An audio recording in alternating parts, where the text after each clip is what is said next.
pero hay muchos niños y hay mucho joven y adolescente que están dañándolos, Sí, que, que le están robando el tiempo, le están robando la inteligencia, lo están adoctrinando en esa doctrina equivocada, dañina, envidiosa, porque el ser humano viene a este mundo a ser feliz, a hacer el bien, a desarrollarse.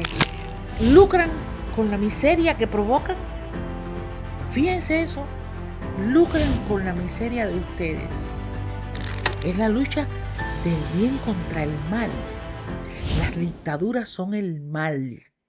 cuando la ciencia deja de ser teoría, cuando la técnica deja de ser discurso y la experiencia deja de ser silencio, la verdad transforma.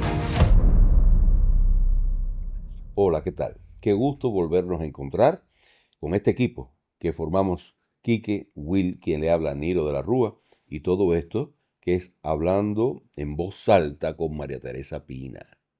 Otra vez vamos a la carga. Seguimos, además seguimos con mucho amor y mucho deseo de seguir pues ayudando a nuestros cubanos. Y agradeciendo tantísimo la cantidad de personas que nos están escribiendo y la gran mayoría de los escritos, eh, bueno, pues es dándonos ánimo, felicitándonos, haciéndonos saber lo importante que es para ellos lo que nosotros decimos, lo que nosotros hablamos, lo que compartimos con ustedes. Y hay una señora que escribió hace poco, dice que una de las cosas más importantes que tiene nuestro espacio es que le está dando a los más jóvenes que no conocen, les estamos dando experiencia de vida y, y de situaciones que nosotros conocemos que han pasado en Cuba desde que nosotros las empezamos a vivir, por supuesto. Sí, mira, a mí siempre lo que más me preocupa es la niñez y la juventud. Sí, en eso nos quedamos en el programa pasado. Sí, es lo que más me preocupa y me duele, porque ya nosotros nos robaron la vida. Nos la robaron, nos robaron el tiempo, nos robaron los éxitos, que fueron éxitos mediocres porque estaban encerrados en la isla. De hecho, la mayoría de los actores y de los artistas cubanos tienen muy poca presencia internacional, precisamente por esa época de De encierro, encierro. una política totalmente de encierro. Y que no era importante para ellos que Y los artistas se conocieran no, fuera de Cuba. no, de alguna manera lo que hacían era usarnos. Exacto. Y uno no sabía, no se daba cuenta, no tenía información. eh, ya cuando tú sales te das cuenta de muchas cosas y si te quedas callado y si sigues en la misma, entonces tú no te respetas. Ujú. Pero hay muchos niños y hay mucho joven y adolescente que están dañándolos, Sí, que le están robando el tiempo, le están robando la inteligencia, lo están adoctrinando en esa doctrina equivocada, dañina, envidiosa, que está contra la naturaleza del ser humano, porque el ser humano viene a este mundo a ser feliz, a hacer el bien, a desarrollarse, a tener comodidades y a tener una vida plena. Y exactamente. cuando tú desde el nacimiento le estás robando la posibilidad de esa vida plena, de esa capacidad que tiene el ser humano, es daño. Y discutíamos no, debatíamos, porque nosotros, gracias a Dios, tenemos puntos de vista muy similares, Ujú. tanto tú como Quique, como Will, y hablábamos de qué ganan. Porque a mí, esa es una pregunta que yo tengo acá constantemente. ¿Qué ganan los dictadores? ¿Qué ganan las personas que están en el poder con hacer tanto daño? Con robarle la vida a las personas, con vaciarle el alma a las personas, vaciarle la esperanza a las personas. Y es dinero, dinero para ellos. Lucran con la miseria que provocan. Fíjense eso, lucran con la miseria de ustedes. Y yo decía, contra, pero entonces esto no es una, y siempre lo he pensado, ¿eh? Es la lucha del bien contra el mal. Las dictaduras son el mal y el bien son las personas que quieren vivir, que todavía tienen romanticismo dentro de sí, que sueñan, que aún mantienen viva esa lucecita pequeña de esperanza, pero que tienen que seguirla cultivando, ¿eh? No la pierdan, no lo permitan, porque entonces el mal triunfa. Y con lo que tú decías acerca de la no visibilidad de los artistas cubanos mientras estuvimos en Cuba, eso es tan, pero tan cierto que eso no interesa, a ellos no les interesa, y es verdad que cuando el artista cubano sale fuera del país, pues no tiene una forma de que el mundo los conozca, Lo primero que no tienes es un país que te respalde. ni un país que te respalde. Lo primero que tú no tienes es un país que te Exactamente. respalde. Y mira, eso se siente fuerte. Tú tienes una carrera, a ti te presentan, y te digo mi experiencia personal. Exacto. La primera vez que yo salgo de Cuba, nos invitan al Festival de Cádiz, el Festival de Teatro de Cádiz, con la obra Alto Riesgo, que, bueno, tuve el súper honor de compartir escenario con Mario Balmaceda, que en paz descanse, eh, Con un texto de Eugenio con Hernández, un texto de Eugenio Hernández y la dirección también que en paz de descanse Eugenio. también. Los dos ya están en el mundo de la verdad. Y yo salgo, me presentan en cada conferencia de prensa que había, o porque siempre se hacía antes de hacer las funciones. Recorrimos España de sur, centro y norte. Fuimos por España. Y me presentaban como una actriz de teatro, por supuesto, pero de la televisión, del cine, eh, y las personas me miraban como que yo era una persona, Como si fueras algo inalcanzable. muy importante. Yo en ese momento estaba en La Habana, bicicleteando La Habana, porque lo que tenía era mi bicicleta, una familia que me acogió, María del Carmen y Anita, la tan Gloria, que son mi familia putativa Exacto. ahora mismo, que viven ahora mismo en España, porque no pudieron seguir viviendo en Cuba. eh, y la gente no podía imaginarse. Hubo yo les regalo dos invitaciones a la jefa De la del, carpeta de de la autoridad. carpeta Ajá. del hotel, de la carpeta del hotel, para que fuera con su esposo y no sé qué y tal. Ella, imagínate, súper orgullosa de aquello, pero muy apenada porque ella tenía vergüenza de invitarme a su casa, que era un apartamento que habían comprado hace poco, y cuando yo llego, bueno, yo nunca había visto un fogón de vitrocerámica, y yo decía, si esta mujer supiera que yo no tengo casa en este momento, y que yo lo que ando es bicicleteando La Habana y trabajando como una bestia a ver si se me abre el camino de alguna manera. Y no se abre el camino. No, y se tejen historias. Cuando sales de Cuba, se tejen historias. Pero lo más triste es cuando algunas de las personas que viven en Cuba, nuestro público amado, se tejen también esas historias. Porque si bien una de las mejores cosas que han tenido todos los artistas, incluidos nosotros, es el amor de su pueblo. Es verdad, Eso no se cambia con nada. con nada.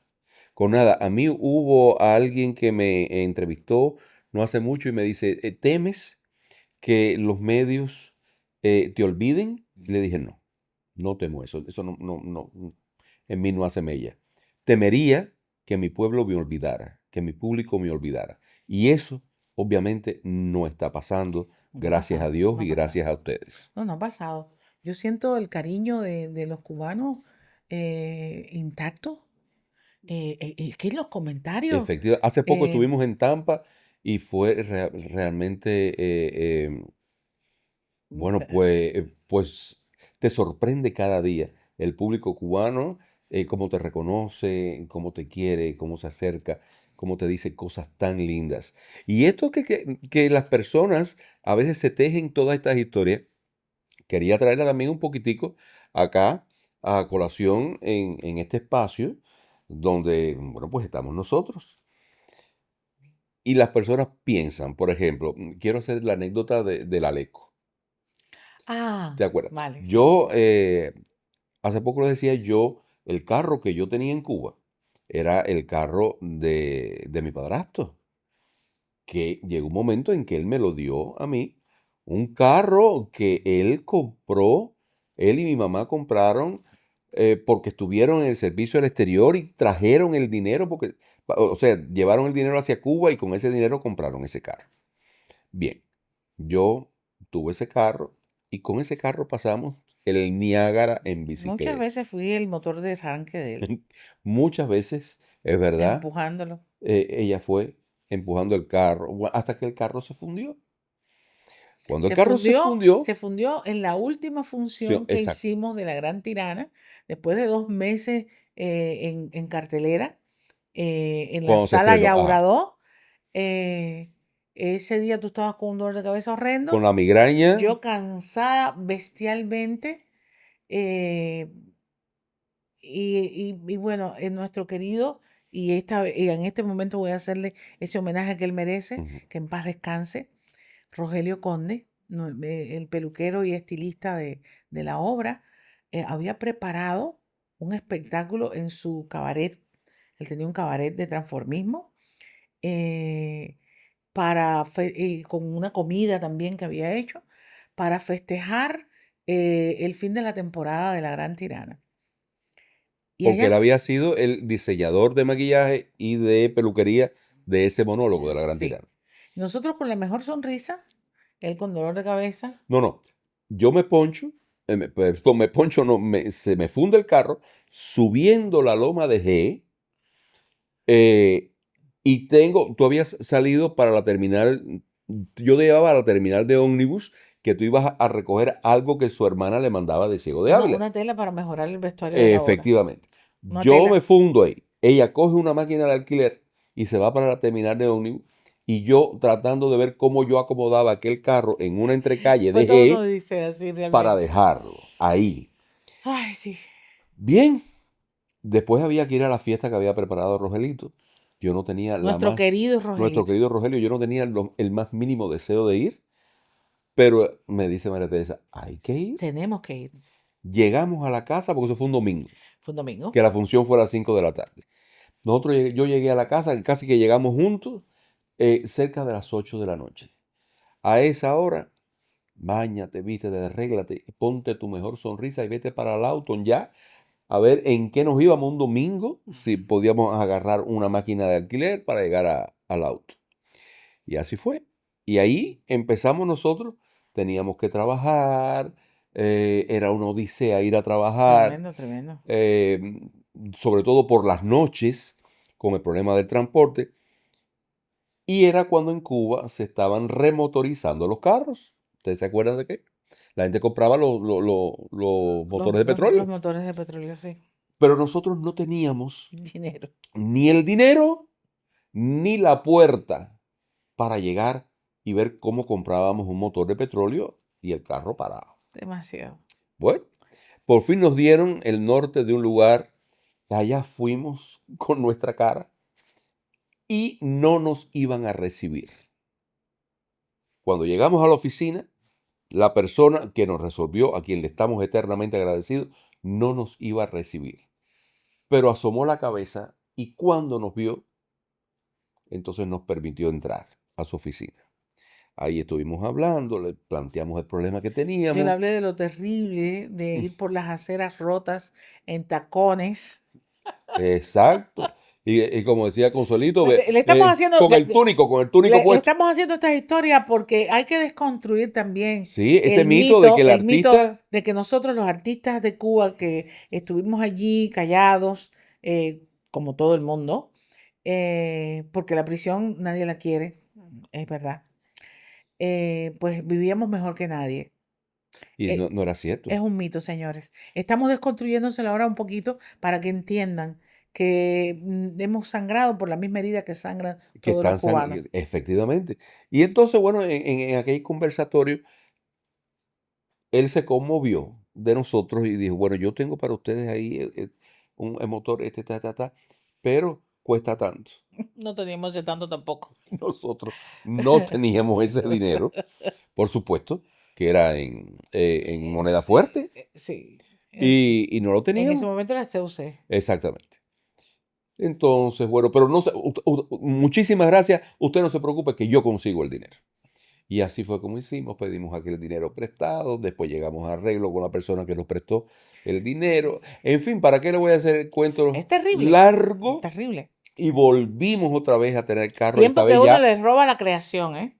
ya remotorizado con motor de petróleo, porque era un motor de petróleo que en aquel momento el petróleo en Cuba se conseguía muy barato. Sí, el petróleo en Cuba siempre ha sido más barato que la Creo que ya gasolina. no. Ahora, Bueno, y ahora, ahora con los en el problemas de mundo, combustible en el mundo real, el petróleo es más es caro más caro. que la gasolina, pero bueno. Esa es la historia Esa es la historia del de Aleco, la Leco.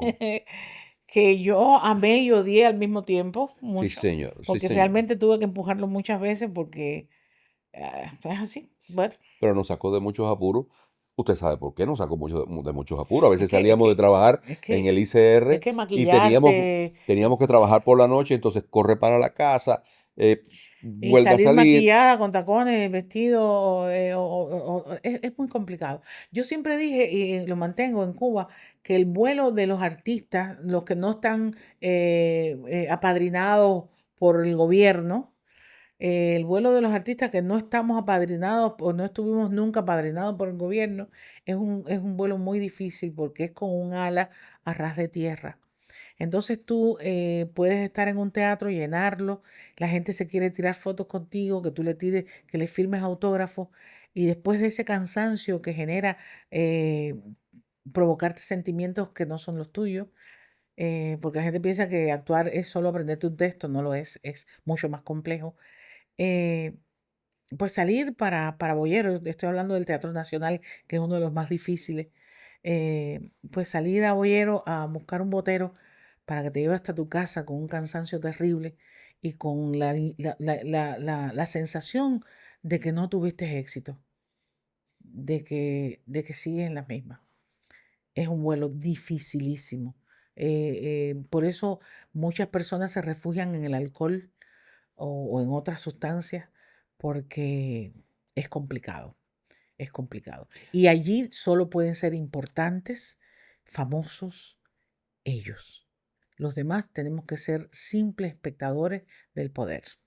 Pero sí agradeciéndole siempre la popularidad que nos dan Esas ustedes. no las podían robar. Esas no nos las Esas no las podían podían quitar. robar porque A mira, ninguno de los artistas. cuando tú actúas y cuando tú haces las Exacto. cosas de corazón, no por la tonta autosatisfacción, eh, el público que yo siempre digo, y no es dándole, son brillantes, reconocen la mentira de la verdad solo de escuchar, solo de vernos.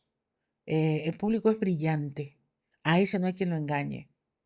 Y siempre han sabido que nosotros andamos con la verdad a cuesta y con mucho amor para ustedes y mucho agradecimiento. También. Eso es, Mucho. eso es una condición. Hoy hemos dedicado casi el programa a las personas que nos estimulan a seguir haciendo esto que hacemos, ¿verdad? Sí, mira, yo creo que algo de un tema que yo quería tocar y que lo veo mucho en las redes es cuando las personas eh, salen con un podcast que dicen que es de entrevista. Esto se lo voy a decir a las personas que lo hacen con el corazón en la mano, Ujú. porque es algo que hice durante toda mi vida y se los quiero transmitir a esas personas. Hacer un programa de entrevista es un programa donde el entrevistador va a entrevistar a su figura que tiene invitada, a la persona que tiene invitada, que lo importante es lo que la persona invitada va a decir. No es una conversación. No es que el entrevistador difiera de lo que dice la persona entrevistada, no esté de acuerdo con lo que dice la persona entrevistada, porque el entrevistador lo que va a decir no es importante. Lo importante es lo que va a decir la figura invitada. ¿Me hago entender? Perfectamente, el entrevistado, sí. Entonces, hay muchos programas en las redes que es de entrevistar, que además de entrevistar, pues la persona que lleva el programa da opiniones, comenta, no estoy de acuerdo contigo, pero tú crees que es así, pero no debe ser. Yo lo he visto también muchas No veces. debe ser. Yo también lo he visto muchas veces y es que existe el protagónico y el antagónico. O sea, ya llevándolo al término, a términos dramatúrgicos. El que entrevista es el antagónico. Exactamente. Y el protagonista de la historia es la persona entrevistada. Si tú vas a entrevistar a alguien es porque piensas y crees y consideras que esa persona tiene cosas que decir Efectivamente. al público. Entonces, ¿por qué tú vas a ponerte en la copa? Eso, ¿tú sabes qué pasa? El ego. El ego. El ego es uno de los daños más grandes.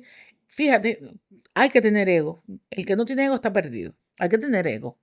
Pero un ego responsable, un ego inteligente, un ego donde tú entiendas hasta dónde llegas y hasta dónde le toca al otro. Es importante. Porque entonces estás compitiendo y contradiciendo a tu entrevistado. Tu entrevistado te está diciendo lo que él cree. Y Efectivamente. si eso es lo que él cree, tú no puedes decir, ¿tú estás seguro de lo que tú estás diciendo? Exacto. Pero tú no puedes ser absoluta en lo que tú estás diciendo. Sí, está diciéndolo y es absoluta Y es lo que piensa esa porque es lo que persona piensa esa persona. y tiene sus Y motivos. ahí es donde se pierden las personas. Hay demasiados egos. O cuando llevas a un entrevistado a meterle mentiras. Si tú estás en un lugar y tú quieres que esta persona vaya a hablar, dile de qué va esto. No lo engañes, Ujú. ¿Entiendes? porque a la larga esa persona lo que va a hacer es que te va a poner en ridículo si es una persona que se respete y que tenga Mm, criterio propio está y claro. te va a poner los puntos sobre las De IES. lo contrario, no llame a su programa un programa de entrevista. Este programa no es de entrevista. Yo no estoy entrevistando a María Es una Teresa. Nosotros conversación estamos conversando. en voz alta. Conversando en voz alta. O sea, en voz alta con María Teresa Pina. Son cosas diferentes. Entonces, hay una Y es regla que hay que conmigo porque tú eres respetar. muy caballeroso, ¿eh? Y Sí. es en voz alta con María Teresa Pina porque tú eres muy caballeroso, porque tienes tanto nombre como yo. Ay, mi amor, muchas gracias. Entonces, yo recomiendo, si usted va a hacer un programa de entrevista, limítese a entrevistar. Sea lo que el entrevistado diga, a usted le guste o no le guste, no es importante para el público. Lo importante para el público es lo que diga la persona entrevistada. De lo contrario, cambie el tema de su programa y no diga que es un programa de entrevista, que es un programa de conversación, es un programa de debate, es un programa de otro tipo de cosas.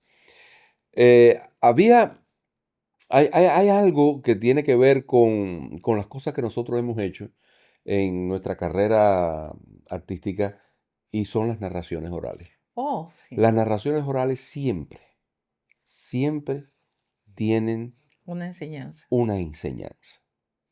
Entonces yo te propongo, ¿qué te parece si hacemos una narración oral? ¿Hacemos Eh, o hago? hacemos. Ah, bueno, Tú haces sí. una, yo hago otra. Ah, perfecto. Eso yo voy a hacer una primero porque después de ti yo no puedo. ¿Por qué no? No, después de ti no. Honor a quien honor merece. Porque yo te enseñé a narrar. Ella fue la que me enseñó a narrar, Hacer porque, narraciones porque orales. realmente había, cuando uno empieza a trabajar en espectáculos Pero nocturnos, eso no me lo habías dicho, ¿eh? eh, no, esto no estaba preparado, lo de las narraciones orales. Surgió así.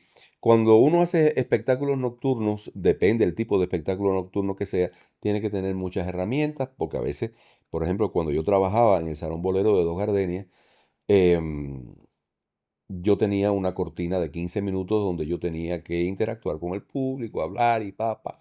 Se hacían muchas cosas, se hacían poemas, eh, se hacían cancioncitas, en fin. Y una de las cosas que me ayudó mucho, depende el público que estuviera, eran las narraciones orales. No sé. Entonces hay una que a mí me gusta mucho que es el de la serpiente y la luciérnaga. Oh, qué lindo, sí. Pero que eso se aplica a la vida diaria de una manera, pero increíblemente cierta.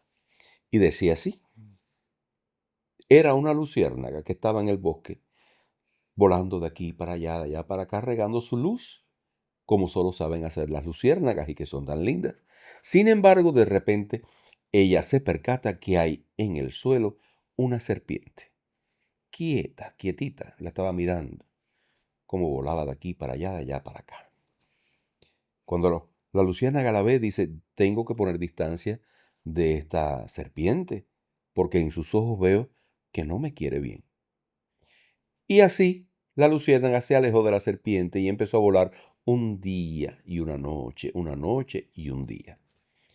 Cuando ya la luciérnaga había volado ese tiempo, se posa en una rama y cuando mira para abajo, ahí estaba la serpiente que había reptado un día y una noche y un día.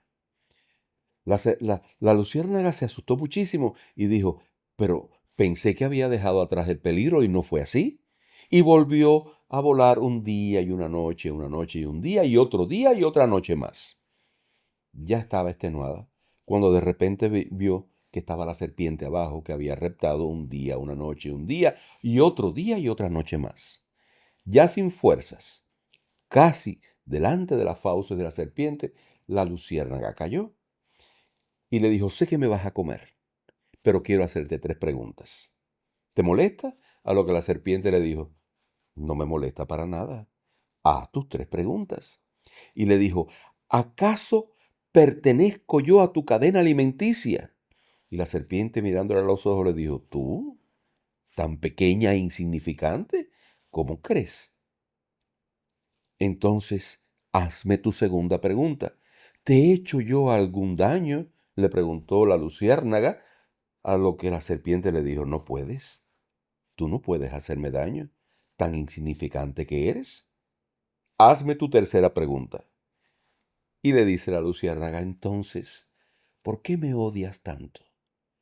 A lo que la serpiente le respondió, porque no soporto que brilles. Y eso sucede en tantas partes, mis amigos. El brillo personal molesta a tantas personas y las personas se comportan como la serpiente. Eso es bella, esa narración oral es bella. Y a mí me gusta hacer historias de cuando el mundo surgió, porque, bueno, los seres humanos no lo habíamos echado a perder. Ujú. Y resulta que al comienzo del mundo se encontraron en un camino, andaban paseando, la ciencia, la riqueza, Me encanta eso. la resignación y la vergüenza. Ellas 4 iban muy bien vestidas, con sus parasoles o sombrillas, como quiera usted llamarle, muy finas. Y de repente la ciencia dijo, amigas mías, debemos acordar un lugar donde encontrarnos en caso de que nos perdiésemos en este paseo. Y ella siguió, la ciencia siguió y dijo, yo voy a estar en la biblioteca de ese sabio doctor a quienes ustedes saben que yo siempre acompaño. La riqueza, por su parte, dijo, y yo voy a estar en la mansión de ese hombre que tiene en el centro de la ciudad.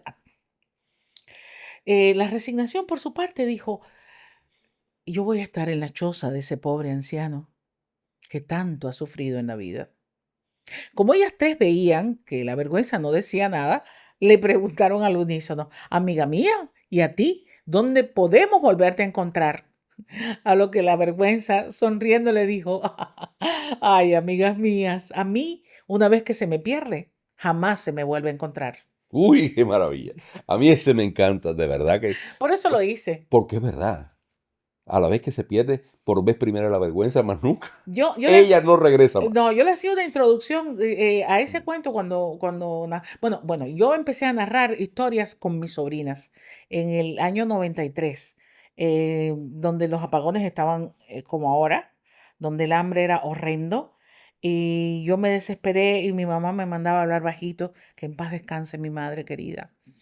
Y me mandaba a hablar bajito porque yo soy un poco así, me conocen un poco. eh, y entonces, un día yo quería ver la novela y se va la luz y empiezo a decir, y veo a mis dos sobrinas, que eran niñas, ya son unas mujeres, eh, desesperadas también. Esa desesperación que los niños tienen, pero que no dicen y que muchas veces los adultos no notamos. Exacto, no lo saben expresar. Y dije, Dios mío, con tantas carencias de todo lo que hay, déjame entonces alimentarle el espíritu. Así lo hice. Y me senté en el portal de mi casa, en el borde de así del portal, y me las puse a una a cada lado y conté mi primera historia, que hoy no se las voy a hacer. Un día de esto, si estas cosas les gustan, pues en la primera historia que yo conté, se las voy a contar si ustedes lo piden y así lo quieren. Se llama El hombre estrella y la inventé en ese momento. Muy Eh, buena, por cierto, también. sí, cuando todo falta, hay que alimentarle el espíritu de los niños. Y voy a empezar, y lo voy a decir ahora como mismo empecé. Tengan en cuenta que lo que tenemos en nuestras manos son seres humanos, son moldeables. Tengan en cuenta, maestros, que enseñar no es adoctrinar. Tengan en cuenta, padres, que los hijos son el futuro y que si los hacen débiles, cobardes, eso es lo que va a tener el futuro de Cuba. Hay que luchar ahora por ellos. No sé cómo. Hay mil maneras. A veces hasta no haciendo nada se lucha. Solo hay que ser inteligentes. Cuidemos la niñez, esa que no cuida la dictadura, esa que la dictadura ignora, esa que la dictadura aprovecha. Aunque Es dice todo lo contrario. porque ellos Aunque, hacen el discurso espejo, efectivamente. ponen en el contrario todo lo que ellos hacen. Los niños son niños y sí nacen para ser felices y sí nacen para que sus padres tengan potestad sobre ellos y que decidan por ellos hasta que tengan edad suficiente. No una dictadura, no ningún gobierno. Este programa lo empezamos hablando de los niños, de los jóvenes y de lo importante que es para nosotros los criterios de ustedes que nos ven. Quique me ha puesto en el monitor una persona que nos escribió y yo quiero leer lo que nos dice. No voy a decir su nombre. Hay que protegerla. No voy a decir su nombre. Una mujer, Es ¿eh? una mujer y dice, qué bueno verlos y escucharlos. Ha sido un inmenso placer. Muy cierto todo lo que expresan. Todavía no he tenido la dicha de visitar otro país y conocer eso que se dice libertad. Pero mi pensamiento, chácara, Es libre. Y sé que lo que expreso públicamente puede traerme consecuencias. Pero de un tiempo a la fecha me da igual. Ya no me detengo por nada ni por nadie. Pasa que desgraciadamente en Cuba el daño antropológico es demasiado fuerte. Siempre se inculcó el miedo al imperialismo, porque según ellos nos querían atacar para quitarnos nuestras casas, que Estados Unidos quería nuestros recursos, etcétera, etcétera, etcétera. A eso se añade que existe el miedo al cambio. Muchos piensan que será peor.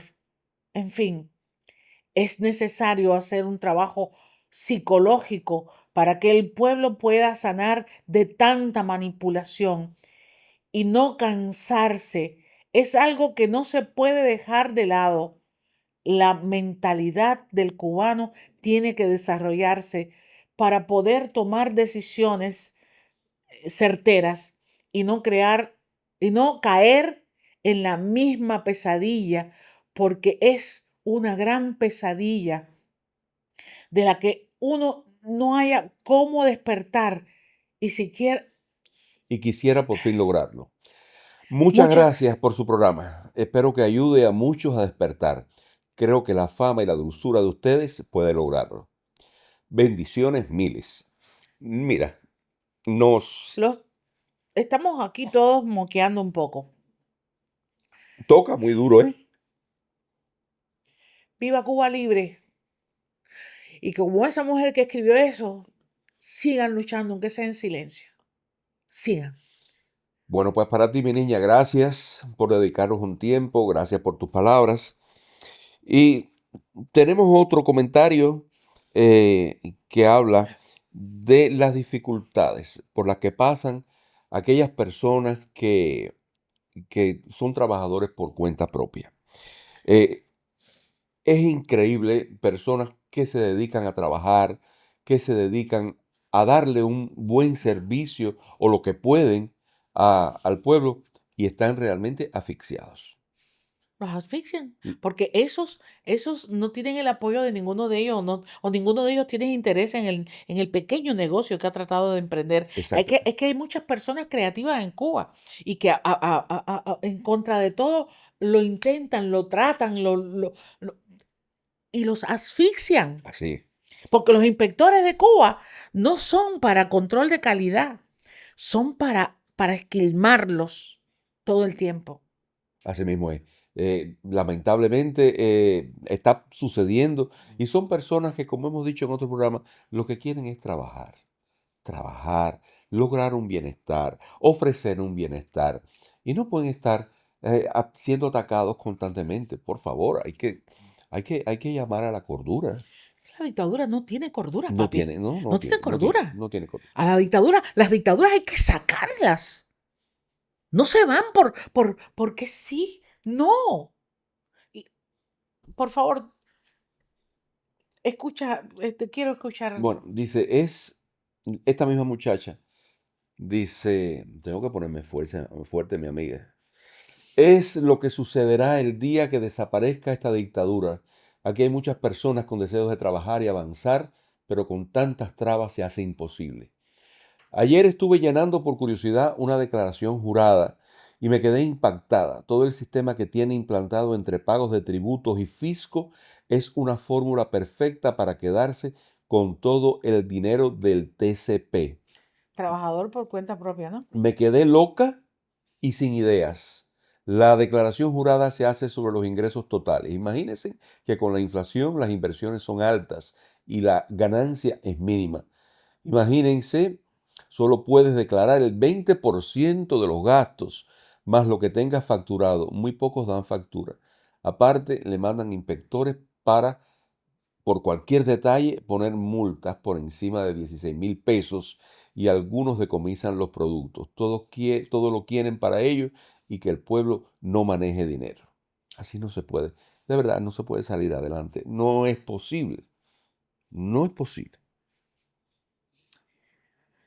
Eh, Han Tú, sido muy tú, sa- conmovedoras las palabras de esta muchacha. tú sabes, yo digo, es que es contra toda lógica. Exacto. Lo de la dictadura cubana es contra toda lógica. Es el absurdo más grande que yo he podido enfrentar en mi vida. Es el no da más. Efectivamente, es tan absurdo. Los Es cubanos como un tenemos, surrealismo. los cubanos tenemos una fuerza mental muy fuerte porque es para estar locos. Sí, sí. Mira, hay otro. Dice, soy un joven cubano de 29 años que quiere ver a su Cuba libre y me encanta ver a dos exponentes de nuestro país tan grandes hablando con tanta verdad y valentía. Gracias, mijo. Me encantan sus temas y se me hace hasta corto porque sé que tienen mucho que decir. Me encantaría que hablaran de la manipulación para hacernos vivir como miserables y normalizar eso. Ya lo hicimos. Y también sobre el poder del cuestionamiento para lograr cambios y criterios propios en medio de dictaduras. Gracias por lo que hacen. Gracias a ustedes por dedicarnos el tiempo y además, eh, pues, atreverse a escribirnos, que es un riesgo, como quiera que lo pongan. ¿Qué tiempo llevamos, Quique? 40 igual. Tenemos 40 igual. Bueno, pues yo creo que Hoy sí, está fuerte. Es que sí. Cuba duele, caballero. Duele, duele, duele, duele. Y a veces, mis amigos, usted sabe, no es lo mismo hablar de la muerte que verla venir. Y de repente no estaba preparado realmente para leer eso que Eso, aquí que me puso en el monitor. No estaba preparado para eso.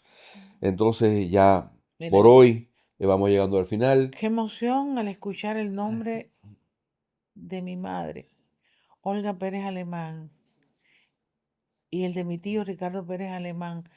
Te felicito a ti, María Teresa, a tu esposo Niro, por esos programas que nos enseñan tanto sobre nuestra Cuba y su historia. Gracias mil a los dos y que sigan recordándonos las maravillas de nuestra patria Cuba, las maravillas de nuestra patria Cuba que nunca olvidamos. Un fuerte abrazo a los dos. Mira, eso, Quique, muy buena idea tuya, de verdad, me cogiste de sorpresa, pero en los próximos programas vamos a hacerlo, mencionar algunas personas Él no sabe que de, nosotros somos llorones. no, Somos eh, llorones, sí somos. Pero bueno, bueno, por hoy es suficiente ya. yo creo que sí. Les garantizo que en el próximo espacio vamos a estar hablando de todo lo que usted quiere y mucho más. Yo, como siempre, me voy a despedir. Ujú. Viva Cuba libre. Que este gesto se haga viral. Y seguimos aquí, Quique, Will, yo que soy Niro de la Rúa, y esto que es En Voz Alta con María Teresa Pinto.